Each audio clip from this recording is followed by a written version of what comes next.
Our trait this month is benevolence, and it is giving to others' basic needs without having personal reward as my motive. Now, if we can carry this into the new school year and fall schedules and all the things that accompany it, we will all benefit. This month's guests are going to show us how to make that happen.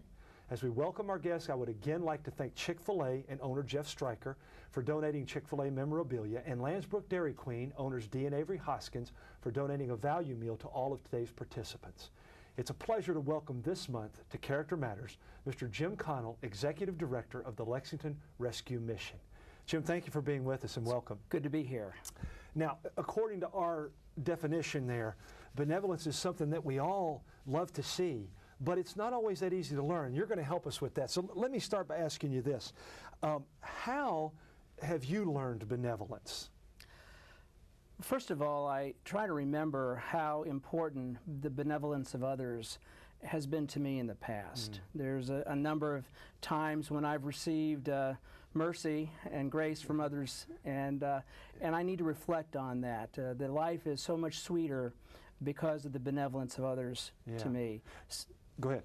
Secondly, thinking of myself and how I think of myself makes a difference. I try to think of myself as a potential blessing to others who is looking for a way to express myself. And that helps me to get the right frame of mind. And thirdly, learning by doing. Experiencing that the more we give selflessly, the more inner satisfaction we have. We have to experience that, and as we experience that, we want it more and more. That's great points, and I'm guessing on that first one, when you said you saw it in others and giving it to you, I'm guessing that what really drove that point home was that, did they have a lot to earn when they gave it to you? Were they expecting something back from you? Absolutely nothing in return. Yeah, so that really drove the point home, didn't it? Absolutely. Let me turn the tables a little bit. What are some of the difficulties that you've had in learning the trait of benevolence? What is a roadblock sometimes? Okay.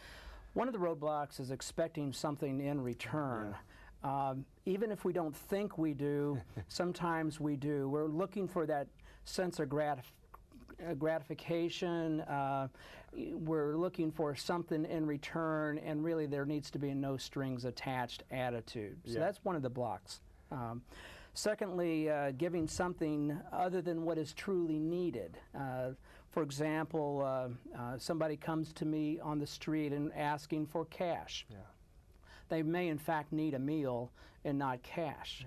And so I will want to try to figure out what their true need is and give them really what they need, not what they're asking for necessarily. Part of the benevolence is getting through to those needs, isn't it? Right. So you put yourself in their shoes. Absolutely. That's excellent. Absolutely. Excellent. Third, giving in circumstances that encourage foolish choices and behaviors is an issue that's a roadblock. For example, I had somebody that came from Louisville to Lexington, and they partied their money away, and then they wanted transportation money back to Louisville.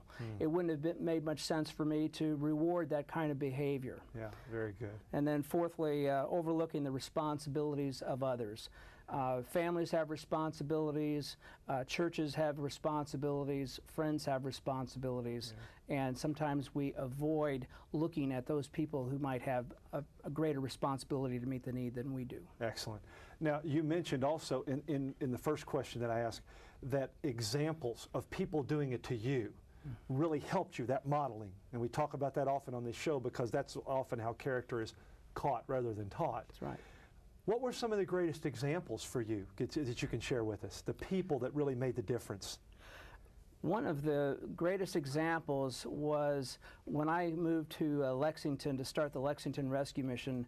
I really brought no money with me, but believed that the Lord would provide. And the Lord touched on the heart of the parents of a realtor that I was using to give me a large gift, large major gift, in order to offer it as a down payment for the building that I needed to start this ministry. And they weren't expecting anything in return other than that I would apply that for that particular use. You pass it on Pass to it others, on. right? That's right. Very good. So they were a tremendous model. They were great tremendous. example. What about parents? Teachers, coaches, ministers, people like that, were there some of those along the way that reinforced this as you went along?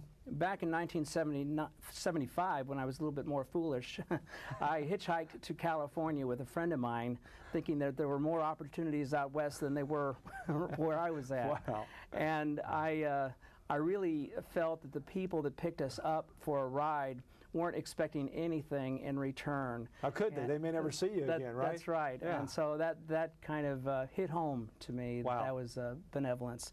The other thing that strikes me is I get, from time to time, I get notes from widows on fixed incomes. It's writing me like a $10 or $15 check every month, and with a note saying they wish they could give more. And it reminds me of the widow's mite and the sacrificial giving that these precious people have. Yeah, yeah, and of course they don't get anything out of this except Nothing. helping others. That's it.